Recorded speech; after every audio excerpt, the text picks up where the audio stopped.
s'il vous plaît, prenez 5 minutes pour regarder cette vidéo. Le lendemain, on a un mail.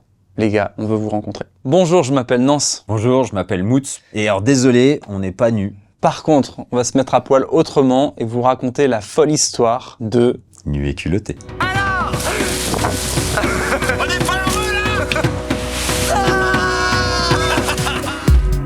On s'est rencontrés dans une école d'ingénieurs. La soirée était un peu imbibée. C'était une soirée d'intégration. Et on avait chacun une poubelle, chacun un copain dedans. Et on a fait des tours de campus et des tours et des tours. Et on a 18 ans cette année.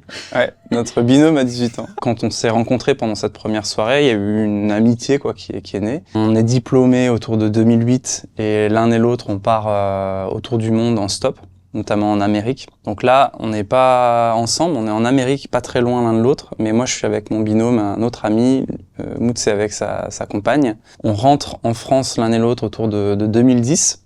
Et là, on continue de correspondre ensemble. J'étais en train d'écrire un livre pour répertorier toutes les techniques pour voyager mieux avec moins, qui s'appelle aujourd'hui la Bible du grand voyageur. C'était la fin de l'écriture et j'avais envie de faire une petite vidéo pour partager ce qu'on pouvait découvrir dans ce livre. Donc j'appelle Moutz et je lui dis, écoute, est-ce que ça te dit de faire un voyage, mais cette fois-ci en France, pour expérimenter l'aventure, quoi. Moutz est partant, il me dit ok, on y va. Et là, il y a ce truc de se dire, bon qu'est-ce qu'on fait comme voyage? Parce que là, on vient de faire l'un et l'autre plusieurs dizaines de milliers de kilomètres en stop. On a envie d'un peu plus d'aventure, surtout que l'idée, c'était de voyager localement en France. Donc on se dit, ce serait cool quand même de partir sans sac de couchage. Puis l'autre surenchérit, sans sac à dos. Et on avance comme ça, mais d'accord, mais dans ce cas-là, on part de la nature et puis on vise un objectif un peu déluré. Ok, mais sans argent. Et quand Nance dit sans argent, je suis au bord du gouffre en mode waouh, sans argent, c'est chaud, qu'est-ce qu'on peut faire de plus ouf? Ok, sans vêtements. Donc voilà, le pari était lancé. On raccroche le téléphone. Moi, je me suis dit, je crois que je viens de faire une connerie quand même. Je vais en parler à ma mère pour avoir un écho, tu vois, de quelqu'un autour. Tu sais, maman, ton fils à qui t'as payé des études d'ingénieur et tout ça. Voilà, j'ai envie d'un nouveau projet. Je vais partir à poil sans argent avec un ami. Et là, je me souviendrai toujours de sa réponse. Elle me dit, mais chaton, qu'est-ce que j'ai loupé dans ton éducation pour que tu te mettes dans des situations pareilles, quoi. Tout autour de nous disait qu'il fallait pas le faire. Y compris nos propres peurs aussi. Et à l'intérieur de nous aussi. Mais il y avait quelque chose, une petite voix qui disait, je sais pas pourquoi, c'est irrationnel, mais j'ai besoin d'expérimenter ce dépouillement chez moi, avec les gens autour que je pense connaître, dans ma culture. Le but de ce premier voyage, c'était d'arriver à Paris en décapotable rouge, habillé en costard-cravate, pour sortir en boîte de nuit. Et donc on s'est mis au bord de la route, et on s'est dit, chiche, on fait du stop. Ça, c'est notre première expérience de rencontre avec les gens. Et là, il y a une voiture qui s'arrête, un gros camion. Et c'est un moment particulier parce que tu te demandes qui doit avoir peur de qui, quoi. Est-ce que je dois faire confiance en quelqu'un qui s'arrête pour prendre deux énergumènes comme nous? J'ai une caravane au fond du jardin. C'est vrai? Ouais.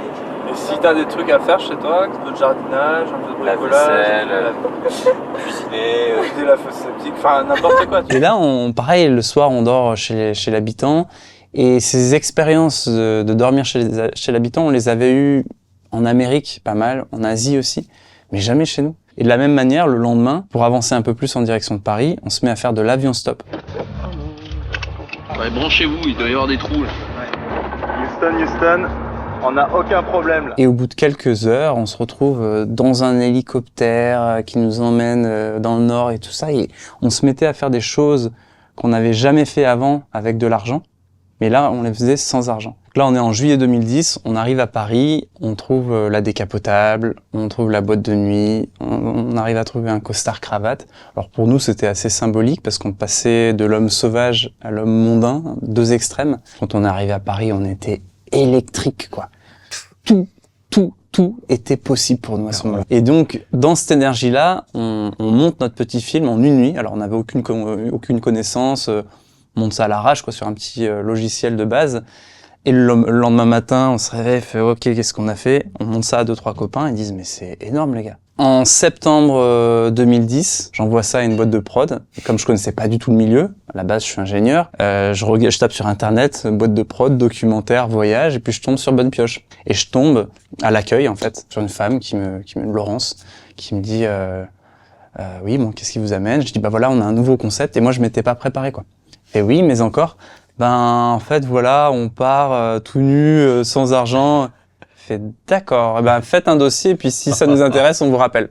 Je raccroche, je fais un dossier, en 1 heure, je le renvoie, je les rappelle. Je dis oui, bonjour, vous avez reçu mon dossier? Je fais oui, alors je crois que vous avez pas bien compris. Là, en fait, on est une boîte de prod, on reçoit à peu près une 20aine de projets par semaine. Si le vôtre est retenu, on vous rappellera d'ici 3 mois. Je raccroche, je fais mais en fait, moi, j'ai pas envie d'attendre 3 mois. Donc, je leur envoie la vidéo, au début que je voulais pas envoyer, et je les rappelle, je fais bonjour, est-ce que vous pouvez regarder juste ma vidéo? Et là, elle est un peu excédée, et par chance, il y a un producteur qui passe à côté d'elle, et le producteur, elle me dit, bah, parlez au producteur. Donc, je parle au producteur et je lui dis, s'il vous plaît, prenez 5 minutes pour regarder cette vidéo. Le lendemain, on a un mail.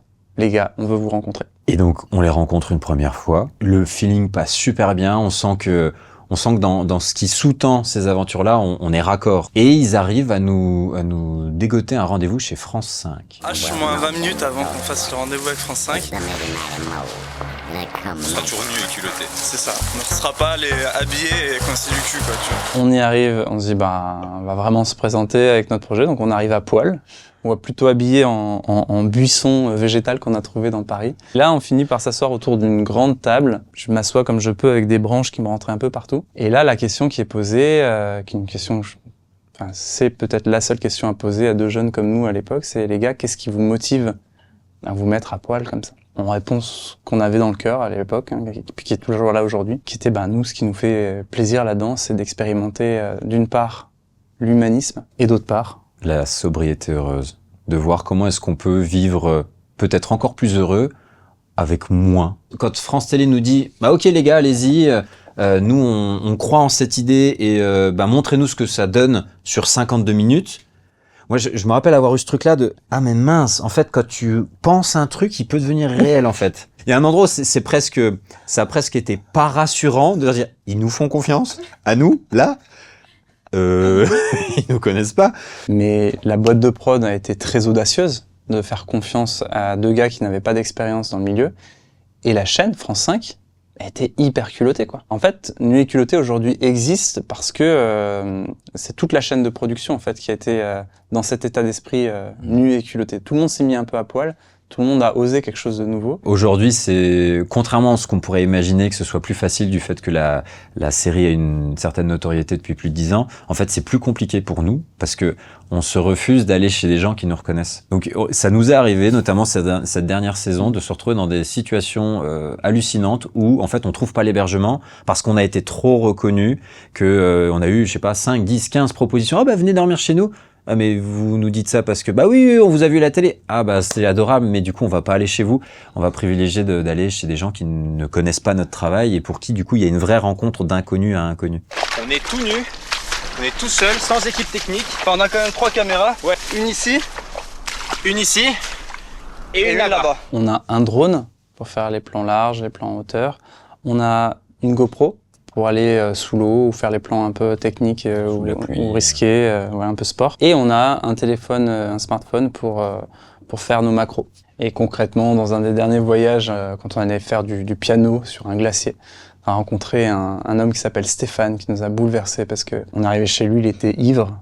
Et dans son état d'ébriété, il s'est confié à nous sur des choses que normalement on raconte pas à des inconnus. Un viol qu'il a reçu à l'âge de 11 ans et sa vie qui a été chamboulée autour de ça derrière, et puis une espèce de solitude et une souffrance qu'il a vécue derrière tout ça. Et quand nous on lui a dit mais tu sais ça va être vu par des milliers de personnes, des centaines de milliers, t'es comment avec ça? Et il a dit quelque chose de très fort, il a dit moi si j'avais pu parler de ça quand j'avais 11 ans, ma vie aurait été différente. Du coup, si une seule personne peut entendre mon témoignage et être aidé par ce que j'ai vécu, alors je suis ok de témoigner. On s'amusait à compter avec notre petit esprit ingénieur. Maintenant, on a un tableau Excel sur lequel on marque toutes les données de chaque voyage, combien de personnes on rencontre, des hommes, des femmes, des personnes âgées, des personnes plus jeunes, etc. Et donc, on en est à 512 nuits et jours passés sur la route. Et sur ces 512 nuits passées chez l'habitant, on a passé seulement 3% dehors.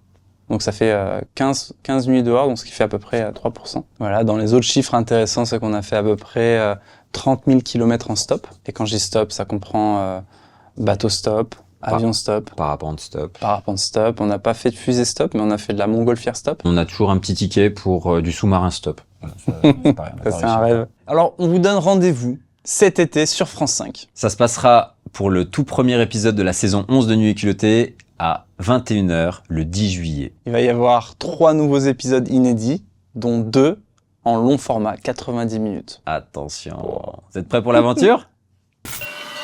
Col Mini, Col Mini, Col Mini.